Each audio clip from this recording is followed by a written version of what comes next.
Hello everyone.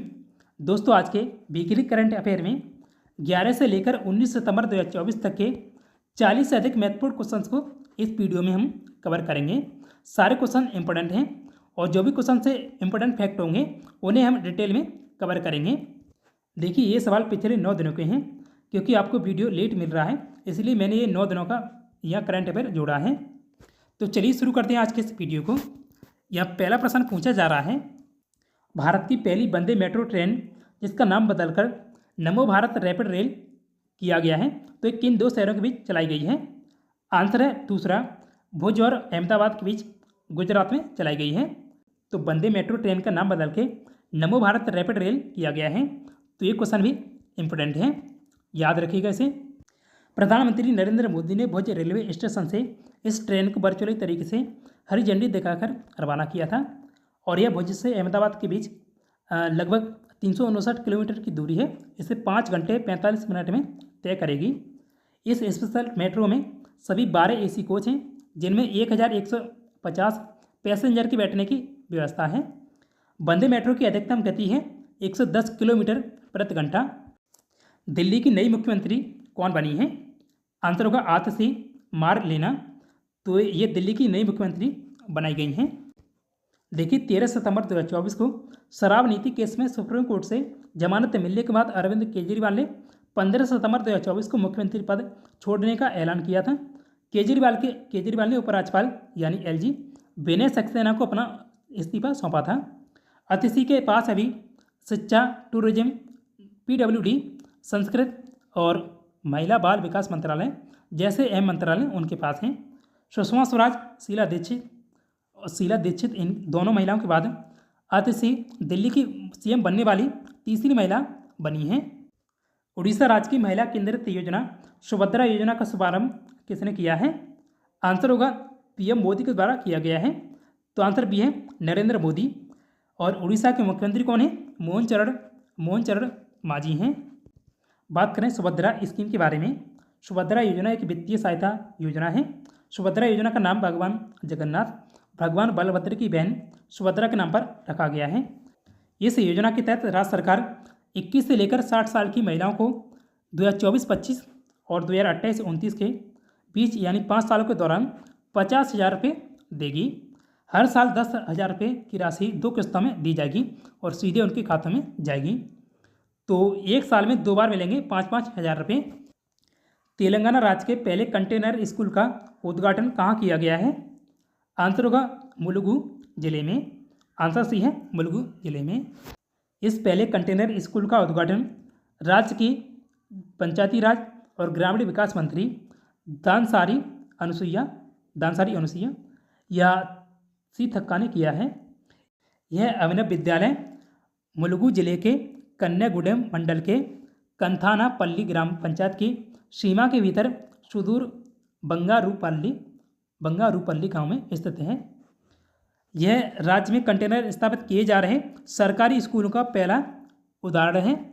इसका उद्देश्य one क्षेत्रों में शैक्षणिक संस्थानों के सामने आने वाली बुनियादी ढांचे और संबंधित चुनौतियों का समाधान करना है। तेलंगाना के राज्यपाल जिष्णु देव वर्मा हैं और मुख्यमंत्री कौन है?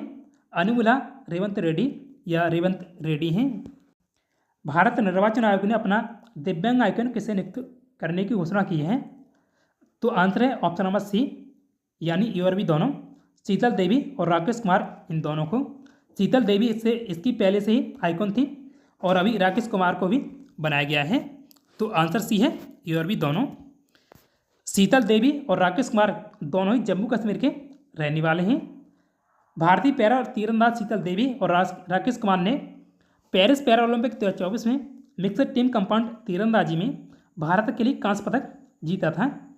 17 वर्षीय शीतल देवी भारत की सबसे कम उम्र की पैरा ओलंपिक पदक विजेता भी बन गई हैं। राष्ट्रीय सुरक्षा गार्ड यानी एनएसजी के महानिदेशक किसे नियुक्त किया गया है? ये बने बी श्रीनिवासन बनाए गए हैं।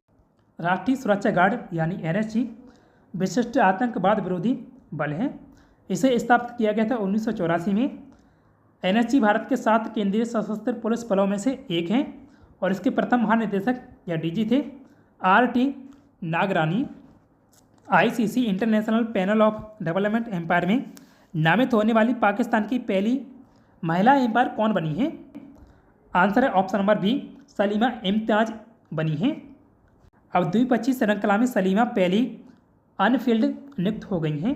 वो पाकिस्तान और दक्षिण अफ्रीका की महिलाओं के बीच आगामी 3 मैचों की T20 श्रृंखला में एम्पायरिंग करते हुए दिखेंगी। सलीमा की बेटी कायनात इम्तियाज पाकिस्तान के लिए क्रिकेट खेलती हैं, जिन्होंने 2010 में साउथ अफ्रीका के खिलाफ इंटरनेशनल क्रिकेट में डेब्यू किया था। पुरुष हॉकी एशियन चैंपियनशिप ट्रॉफी 2024 भारतीय टीम ने किसे हराकर जीती है? आंसर होगा ऑप्शन नंबर सी, चीन को हराकर ये जीता है भारत ने। और भारत ने ये कुल ट्रॉफी 5 बार जीता है, 5 बार अब तक जीत ली है, ये 5 बार है। और ये इसका फाइनल मुकाबला चीन के हुलुन बुइर में खेला गया था और यही इसका मेजबान था चीन का शहर हुलुन बुइर। भारतीय टीम ने इतिहास में सबसे ज़्यादा 5 बार यानी मौजूदा सीजन को मिलाकर एशियन चैंपियनशिप ट्रॉफी का खिताब जीत लिया है। पुरुष हॉकी एशियन चैंपियनशिप ट्रॉफी का पहला सीजन 2011 में खेला गया था और भारत ने तब पाकिस्तान को हराकर एक खिताब जीता था। रेमन मैग्सेसे पुरस्कार 2024 से किस जापानी फिल्म निर्देशक को सम्मानित किया गया है? आंसर है ऑप्शन नंबर बी, हायो मियाजाकी की फिल्म प्रिंसेस मोनोनोके जापानी अकादमी पुरस्कार पाने वाली पहली एनिमेटेड फिल्म थी। रेमन मैग्सेसे पुरस्कार के बारे में बात करें तो यह पुरस्कार प्रतिवर्ष 31 अगस्त को प्रदान किए जाते हैं, जो फिलीपींस के तीसरे राष्ट्रपति रेमन मैग्सेसे के जन्मदिवस के अवसर पर दिया जाता है। रेमन मैग्सेसे पुरस्कार को एशिया का नोबेल पुरस्कार भी कहा जाता है और ये स्थापित किया गया था 1957 में। 1957 में इसकी स्थापना की गई थी और पहली बार इसे 1958 में दिया गया था। यह पुरस्कार उन व्यक्तियों और संगठनों को दिया जाता है जिन्होंने सार्वजनिक क्षेत्र में योगदान दिया है। रेमन मैग्सेसे पुरस्कार इस साल 5 व्यक्ति को मिला है और इसमें एक मूवमेंट भी शामिल है जो ग्रामीण चिकित्सा आंदोलन है या मूवमेंट है, ये थाईलैंड का है, इसे भी मिला है। कर्मा फंसो ये भूटान से हैं, इन्हें दिया गया है। और परबीजा फरहीन ये इंडोनेशियाई पर्यावरण कार्यकर्ता हैं, इन्हें मिला है। गुइथी नोक फोंग ये वियतनाम से हैं, इन्हें दिया गया है। तो 5 व्यक्ति को इस बार मिला है। किस केंद्रीय मंत्री ने Bharat startup knowledge access registry यानी भास्कर पहल की शुरुआत की है? आंसर होगा option number B, Piyush Goyal के द्वारा की गई है। बात करें Bharat startup knowledge access registry यानी भास्कर के बारे में।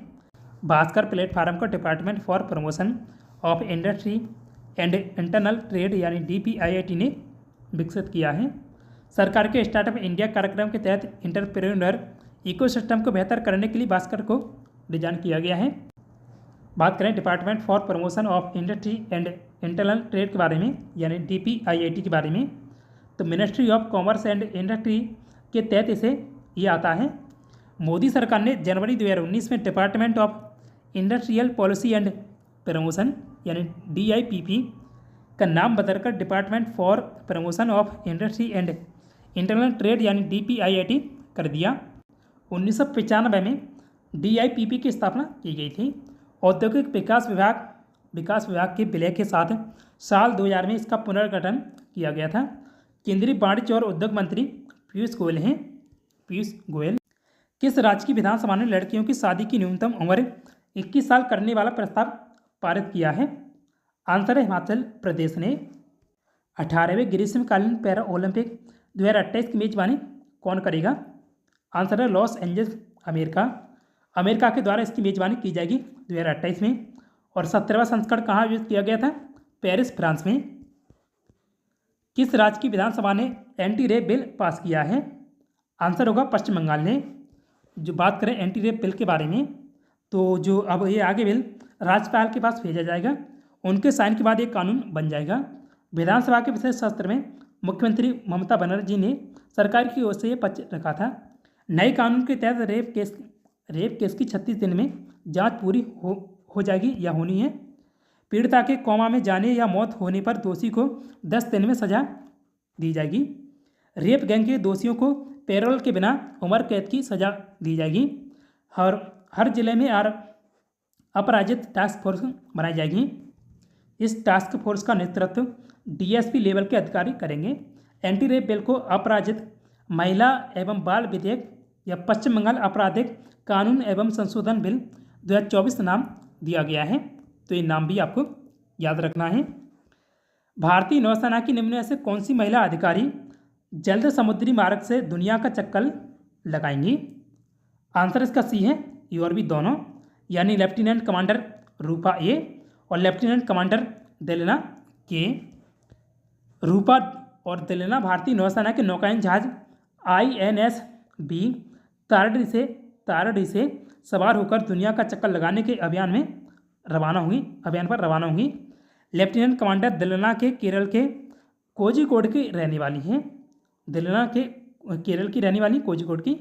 वहीं लेफ्टिनेंट कमांडर रूपा ए पांडुचेरी की मूल निवासी हैं।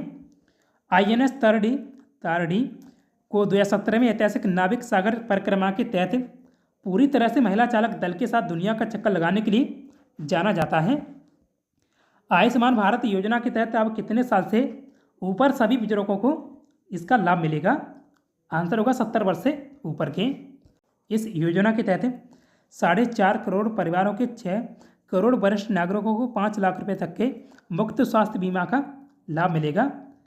और 70 साल या उससे ज़्यादा उम्र के सभी बुजुर्ग, चाहे उनकी आर्थिक स्थिति कैसी भी हो, तो वो इस योजना का लाभ उठा पाएंगे।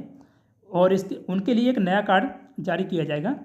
जो परिवार पहले से आयुष्मान के दायरे में है तो उन्हें 70 पार के सीनियर सिटीजन को हर साल 5 लाख रुपए अतिरिक्त दिए जाएंगे। यानी एडिशनल अतिरिक्त मतलब है कि जैसे हर साल परिवार को 5 लाख रुपए दिए जाते हैं, हर एक परिवार को। तो अगर उनके यहाँ कोई बुजुर्ग हैं तो उनको 5 लाख रुपए अलग से दिए जाएंगे। जैसे 5 लाख एक परिवार को और 5 लाख उन बुजुर्ग को। अगर बुजुर्ग 2 हैं तो भी 5 लाख ही मिलेंगे। तो कुल मिलाकर 10 लाख रुपए मिल जाएंगे उन दोनों को, अगर उनके यहाँ सीनियर सिटीजन है कोई तो।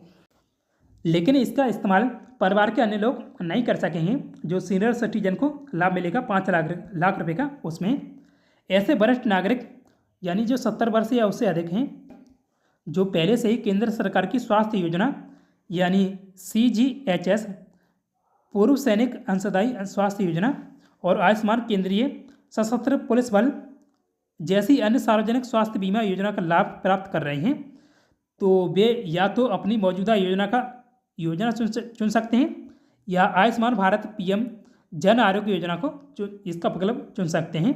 तो इनमें से कोई एक वे चुन सकते हैं। अब बात करें आयुष्मान भारत प्रधानमंत्री जन आरोग्य योजना यानी ABPMJY स्कीम के बारे में। यह भारत सरकार की एक राष्ट्रीय सार्वजनिक स्वास्थ्य बीमा योजना है, जिसका उद्देश्य देश में कम आय वाले लोगों को स्वास्थ्य बीमा कवरेज तक मुक्त पहुंच प्रदान करना है। इसे 23 सितंबर 2018 को स्वास्थ्य और परिवार कल्याण मंत्रालय के द्वारा लॉन्च किया गया था, झारखंड के रांची जिले से। इसके तहत हर साल एक परिवार को 5 लाख रुपए तक का मुफ्त इलाज मिलता है। केंद्रीय स्वास्थ्य और परिवार कल्याण मंत्री JP नड्डा हैं। केंद्रीय स्वास्थ्य और परिवार कल्याण राज्य मंत्री अनुप्रिया पटेल और प्रताप राव गणपत राव यादव हैं। ये 2 लोग राज्य मंत्री हैं। कोलकाता के नए पुलिस कमिश्नर कौन बने हैं? आंसर है option number B, Manoj Kumar Verma बने हैं। कोलकाता केस में डॉक्टर्स के आंदोलन के बीच ममता सरकार ने 17 सितंबर 2024 को यह फैसला लिया है। मनोज ने कोलकाता पुलिस कमिश्नर के रूप में विनीत कुमार गोयल का स्थान लिया है। South Indian international movie awards यानी SIIMA 2024 में सर्वश्रेष्ठ अभिनेत्री का अवार्ड किसने जीता है? यानी क्रिटिक्स श्रेणी में अवार्ड मिला है। तो आंसर होगा ऐश्वर्या राय बच्चन को अवार्ड मिला है। ऑप्शन डी सही है। 16 सितंबर को दुबई में south Indian international movie awards का आयोजन किया गया था 2024 का। इस दौरान ऐश्वर्या राय बच्चन ने SIIMA 2024 में सर्वश्रेष्ठ अभिनेत्री का क्रिटिक्स अवार्ड जीता है, यानी क्रिटिक्स श्रेणी में मिला है। ऐश्वर्या राय को पोन्नियन सेल्वन सेकंड में शानदार भूमिका निभाने के लिए यह अवार्ड दिया गया है। South Indian international movie awards south film industries का सबसे बड़ा और पॉपुलर अवार्ड है। मणिरत्नम ने पोन्नियन सेल्वन सेकंड फिल्म को डायरेक्ट किया है। तो इसके डायरेक्टर कौन है? मणि रत्नम है। तो ये बात याद रखिएगा क्योंकि यहाँ से क्वेश्चन पूछा जाएगा।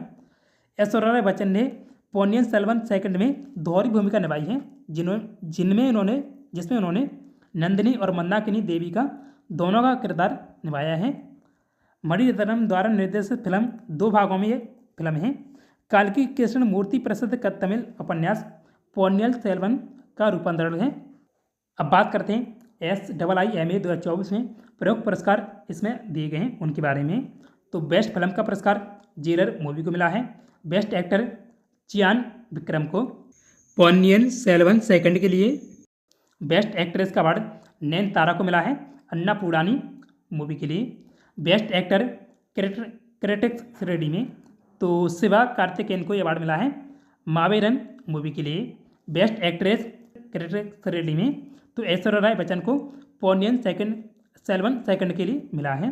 Best actor in negative role के लिए अर्जुन को अवार्ड मिला है लियो मूवी के लिए। बेस्ट निर्देशक नैन्सल दिलीप कुमार को जेलर मूवी के लिए दिया गया है।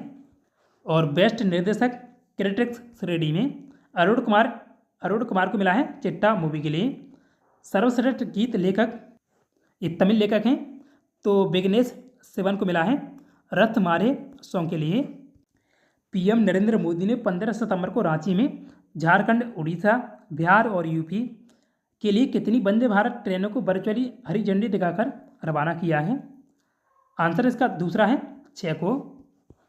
और पहली वंदे भारत एक्सप्रेस का उद्घाटन 15 फरवरी 2019 को किया गया था, जो दिल्ली से वाराणसी के बीच चलाई गई थी।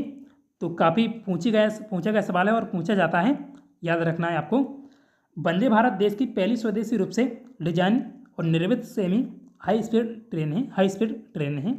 इसके अलावा PM मोदी ने टाटा नगर में 660 करोड़ रुपए से अधिक की लागत की विभिन्न रेल परियोजना का शिलान्यास भी किया था।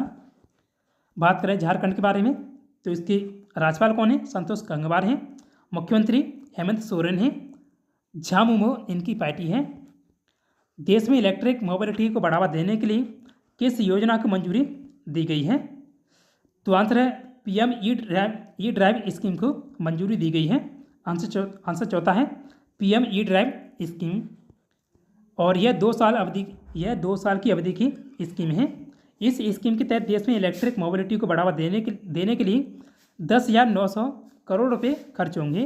इस योजना के तहत ई टू व्हीलर्स, ई3 व्हीलर्स और ई एम्बुलेंस, ई ट्रक दूसरे उभरते इलेक्ट्रिक व्हीकल्स को बढ़ावा देने के लिए 3,669 करोड़ रुपए की सब्सिडी दी जाएगी। और PM ई ड्राइव स्कीम केंद्रीय भारी उद्योग मंत्रालय के द्वारा लागू की जाएगी। केंद्रीय भारी उद्योग मंत्री HD कुमार स्वामी हैं। केंद्रीय भारी उद्योग राज्य मंत्री भूपति राजू श्रीनिवास वर्मा हैं। GST काउंसिल ने 15 सितंबर को अलग अलग हेल्थ और लाइफ इंश्योरेंस प्रोडक्ट के प्रीमियम पर GST दरों पर सुझाव देने के लिए कितने सदस्यों वाली मंत्री समूह यानी GOM का गठन किया है? तो आंसर होगा 13 सदस्यीय ये समूह का गठन किया गया है। आंसर सी है 13। बिहार के उप मुख्यमंत्री सम्राट चौधरी तो उन्हें इसका समूह का नेतृत्व सौंपा गया है। 9 सितंबर को नई दिल्ली में 54वीं GST काउंसिल की बैठक हुई थी। इसमें निर्णय लिया गया है और केंद्रीय वित्त मंत्री निर्मला सीतारमण हैं। 17 सितंबर 2024 को श्योपुर जिले के कूनू नेशनल पार्क में चीता परियोजना के कितने साल पूरे हो गए हैं? आंसर होगा 2 साल। तो 2 साल इसे पूरे हुए हैं इस साल 2024 में। 2 साल पहले यानी 17 सितंबर 2022 को PM मोदी ने अपने जन्मदिवस के अवसर पर नामीबिया से लाए गए 8 चीतों को कूनू नेशनल पार्क में बाड़े में रिलीज किया था। इनमें 5 फीमेल थी और 3 मेल चीते थे। और उसके बाद दक्षिण अफ्रीका से भी 2023 में कुछ चीते लाए गए थे।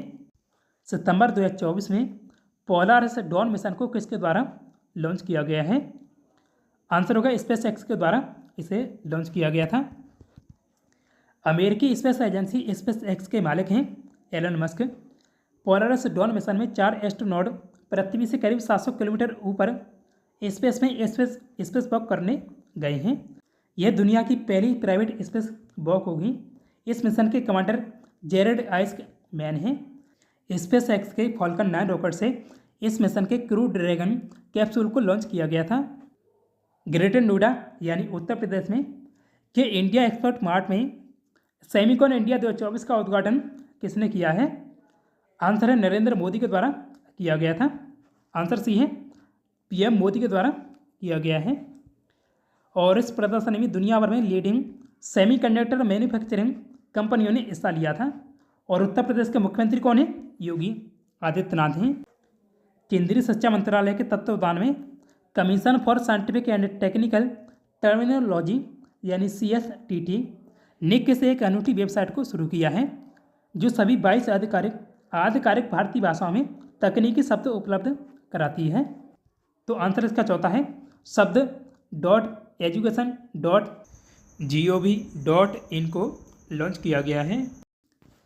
Commission for scientific and technical terminology यानी CSTT की स्थापना 1961 में वैज्ञानिक और टेक्निकल शब्दों को हिंदी और सभी भारतीय भाषाओं में विकसित करने और परिभाषित करने के उद्देश्य से की गई थी। और भारत के शिक्षा मंत्री कौन हैं? धर्मेंद्र प्रधान हैं। आइसलैंड में भारत के राजदूत कौन नियुक्त किए गए हैं?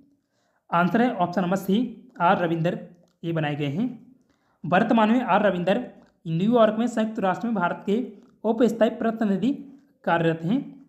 और आइसलैंड की लोकेशन ये है। आइसलैंड उत्तरी पश्चिमी यूरोप में बसा एक नॉर्डिक द्वीपीय देश है और यह यूरोप में ब्रिटेन के बाद दूसरा सबसे बड़ा द्वीप है। इसकी राजधानी कौन सी है? रेक्याविक है। मुद्रा किरोन है आइसलैंड की। आइसलैंड के राष्ट्रपति होला टॉमस डोटिरे हैं। प्रधानमंत्री कौन है? बजरानी बेनेडिक्टसन हैं। और होला बेकेदिस फेनबोगा दो टीर हैं। तो ये नाम याद रखिएगा, कुछ ऐसा है।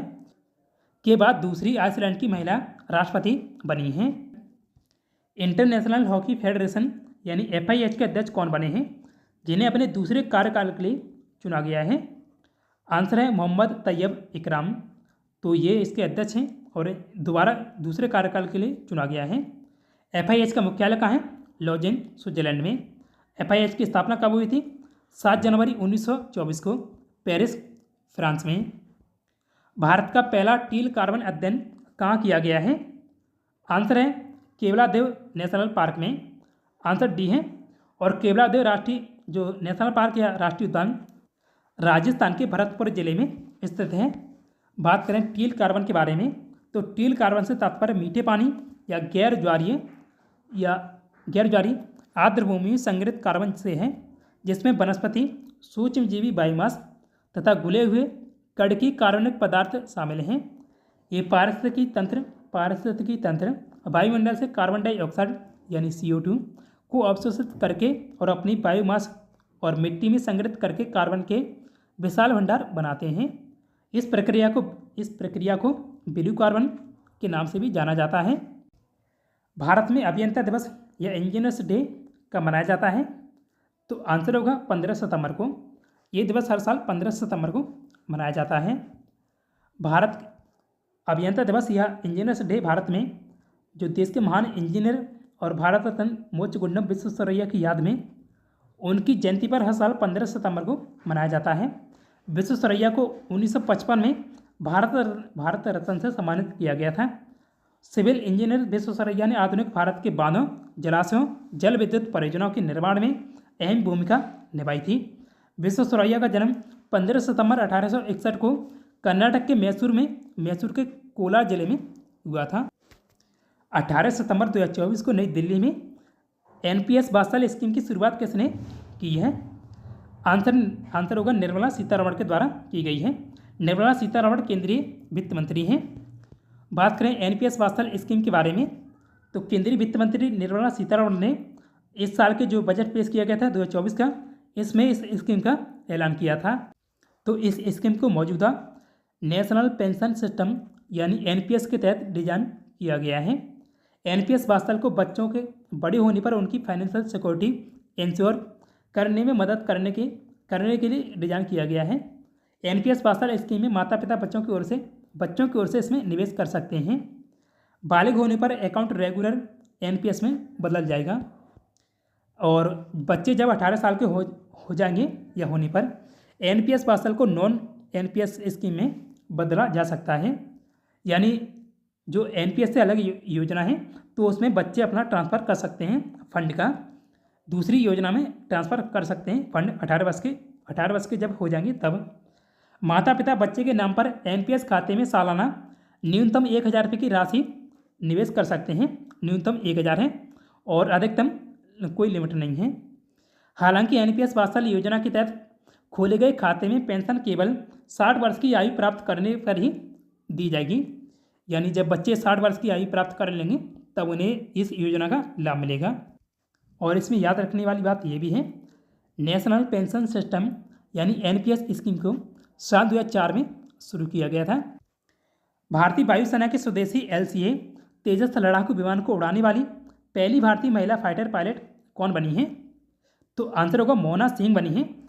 18 सितंबर 2024 को मोना सिंह एलसीए तेजस को ऑपरेट करने वाली 18 फ्लाइंग बुलेट्स ड्रोन में शामिल हो गई हैं। एलसीए तेजस पूरी तरह से स्वदेशी है और इसे मेड इन इंडिया के तहत पहल के तहत निर्मित किया गया है। मोना सिंह जोधपुर में आयोजित तरंग शक्ति 2024 में एयर एक्सरसाइज का हिस्सा थी। यह इसमें उन्होंने भाग लिया था। आपको बताते हैं कि मोना सिंह ने जोधपुर में तरंग शक्ति अभ्यास में तीनों सेना के उप प्रमुखों के साथ उड़ान भरी है। इसका ड्रोन लीडर मोना सिंह, भावना कंठ और अवनी चतुर्वेदी के साथ 2016 में भारत की पहली महिला फाइटर पायलट बनी थी। मोना सिंह पहले मिग 21 विमान उड़ाती थी और अब उन्हें एलसीए तेजस स्क्वाड्रॉन में पोस्ट किया गया है। मोना सिंह राजस्थान के झुंझुनू जिले से संबंधित हैं। एलसीए तेजस को हिंदुस्तान एरोनॉटिक्स लिमिटेड यानी HAL ने बनाया है। अरुणाचल प्रदेश के नए चीफ सेक्रेटरी यानी मुख्य सचिव कौन बने हैं? आंसर होगा मनीष कुमार गुप्ता बने हैं। और अरुणाचल प्रदेश की राजधानी क्या है? ईटानगर है इसकी राजधानी और मुख्यमंत्री पेमा खांडू हैं। एशिया सिनेमा की मां कही जाने वाली मशहूर फिल्म क्रिटिक और राइटर कौन थी जिनका भी हाल ही में निधन हो गया है? आंसर होगा अरुणा वासुदेव थी। अरुणा वासुदेव को 2021 में सत्यजीत रे मेमोरियल अवार्ड से सम्मानित किया गया था। भारत सरकार ने 13 सितंबर 2024 को किस राज्य या केंद्र शासित प्रदेश की राजधानी पोर्ट विलियर का नाम बदल के श्री विजयपुरम कर दिया गया है? तो पोर्ट विलियर अंडमान निकोबार की राजधानी है पोर्ट विलियर, तो इसका नाम किया गया है श्री विजयपुरम। तो आंसर सी है अंडमान निकोबार की राजधानी का नाम अब विजयपुरम किया गया है। अंडमान एंड निकोबार आइलैंड की राजधानी पोर्ट विलियर वही स्थान है जहां नेताजी सुभाष चंद्र बोस ने देश में सबसे पहले तिरंगा फहराया था। और यहीं सेलुलर जेल में वीर सावरकर समेत अन्य स्वतंत्रता सेनानियों ने कई साल सजा के तौर पर बिताए थे। इससे पहले प्रधानमंत्री मोदी ने 23 जनवरी 2023 को नेताजी की 126वीं बर्थ एनिवर्सरी पर अंडमान एंड निकोबार आइलैंड के 21 द्वीपों का नाम परमवीर चक्र विजेताओं के नाम पर करने का फैसला किया था। 28 दिसंबर 2018 को अंडमान निकोबार के हैवलॉक द्वीप, नील द्वीप, रॉस द्वीप के नाम बदले गए थे। इन 3 द्वीपों के नाम बदले गए थे। हैवलॉक द्वीप का नाम स्वराज द्वीप, नील द्वीप का नाम शहीद द्वीप और रॉस द्वीप का नाम नेताजी सुभाष चंद्र बोस जी के नाम पर किया गया था। सीताराम येचुरी किस पार्टी के महासचिव थे जिनका अभी हाल ही में निधन हुआ है? तो आंसर ऑप्शन डी सही होगा, कम्युनिस्ट पार्टी ऑफ इंडिया यानी मार्क्सवादी पार्टी है, CPIM पार्टी बोलते हैं इसे, तो इसके महासचिव थे। बात करें कम्युनिस्ट पार्टी ऑफ इंडिया के बारे में, मार्क्सवादी पार्टी के बारे में, तो इसकी स्थापना की गई थी 7 नवंबर 1964 को। संस्थापक कौन है? पुचलापल्ली सुंदरैया और EMS नंबूदरी-पाद हैं। और इसका चुनाव चिन्ह क्या है? हथौड़ा और दरांती। इसका चुनाव चिन्ह देखिए CPIM पार्टी का। उड़ीसा राज्य सरकार ने सैन्य सेवाओं में सेवानिवृत्त अग्निवीरों के लिए कितने प्रतिशत आरक्षण देने की मंजूरी दे दी है? तो उड़ीसा के द्वारा 10% की मंजूरी दी गई है। आंसर डी है 10%। देखिए उड़ीसा के लोकेशन मैप में ये है, ये जो पीला वाला देख रहे हैं आप, ये छत्तीसगढ़ से इधर है, छत्तीसगढ़ के पूरब में है। देखिए बिहार और बंगाल से अलग होकर उड़ीसा राज्य की स्थापना 1 अप्रैल 1936 को की गई थी और 1 अप्रैल को उत्कल दिवस के रूप में भी मनाया जाता है इसकी स्थापना दिवस के अवसर को। इसकी राजधानी क्या है? भुवनेश्वर उड़ीसा की राजधानी है। मुख्यमंत्री मोहन चरण मांझी हैं। राज्यपाल अभी रघुवर दास हैं उड़ीसा के। भारतीय रिजर्व बैंक ने यानी आरबीआई ने तय नियमों का पालन न करने के चलते एचडीएफसी बैंक और एक्सिस बैंक पर कुल कितने करोड़ का जुर्माना लगाया है? तो आंसर होगा 2.9 करोड़ का जुर्माना लगाया गया है। एचडीएफसी बैंक संपत्ति के हिसाब से भारत की निजी क्षेत्र की सबसे बड़ी बैंक है, तो 1 पॉइंट यहाँ से ये बनता है। एक्सिस बैंक भारतीय बैंकिंग वित्तीय सेवा कंपनी है और इसका मुख्यालय कहाँ है? मुंबई, महाराष्ट्र में। और भारतीय रिजर्व बैंक भारत का केंद्रीय बैंक है। एक क्वेश्चन ये भी पूछा जाता है कई बार। और आरबीआई का मुख्यालय कहाँ है? मुंबई, महाराष्ट्र में। शक्तिकांत दास इसके गवर्नर हैं आरबीआई के। सितंबर 2024 में ब्रिक्स यानी ब्राज़ील, रूस, भारत और चीन, साउथ अफ्रीका, ये 5 देश हैं और 5 और नए जुड़े हैं। तो जो सऊदी अरब है ये अभी इसका पूर्ण सदस्य नहीं बना है ब्रिक्स का, तो इसलिए इसमें 9 सदस्य हैं। अगर सऊदी अरब पूछा जाए तो 10 हैं। तो ब्रिक्स देशों के राष्ट्रीय सुरक्षा सलाहकारों का सम्मेलन 2024 में कहाँ आयोजित किया गया है? आंसर इसका पहला है रूस में आयोजित किया गया है और भारत की ओर से राष्ट्रीय सुरक्षा सलाहकार अजीत डोभाल ने इसमें भाग लिया था। रूस के राष्ट्रपति कौन है? व्लादिमीर पुतिन हैं। ब्रुनेई जाने वाले पहले भारतीय प्रधानमंत्री कौन बने हैं? आंसर होगा नरेंद्र मोदी बने हैं। नरेंद्र मोदी आंसर बी है। बात करें ब्रुनेई के बारे में तो ब्रुनेई 2 हिस्सों में बटा हुआ है। एक हिस्सा है यहाँ है और दूसरा यहाँ है। ब्रुनेई दक्षिण पूर्व एशिया का एक देश है जो बोर्नियो द्वीप के उत्तरी तट पर स्थित है। इसकी राजधानी क्या है? बंदर सेरी बेगान ब्रुनेई की राजधानी है। ब्रुनेई की मुद्रा डॉलर है। राजा कौन है? असनल बोल्किया ब्रुनेई के राजा हैं। क्राउन प्रिंस अलमुअत्तादी बिल्ला हैं। सोशल मीडिया पर 1 बिलियन है यहाँ पर। तो देखिए 100 करोड़ फॉलोअर्स का रिकॉर्ड बनाने वाले दुनिया के पहले व्यक्ति कौन बने हैं? तो आंसर इसका सी है क्रिस्टियानो रोनाल्डो। अभी देखिए उनके द्वारा एक और रिकॉर्ड बनाया गया था। तो उन्होंने यूट्यूब पर सबसे तेज 1 मिलियन, यहाँ पर मिलियन है यानी 10 लाख सब्सक्राइबर का नया रिकॉर्ड, वर्ल्ड रिकॉर्ड उनके द्वारा बनाया गया था।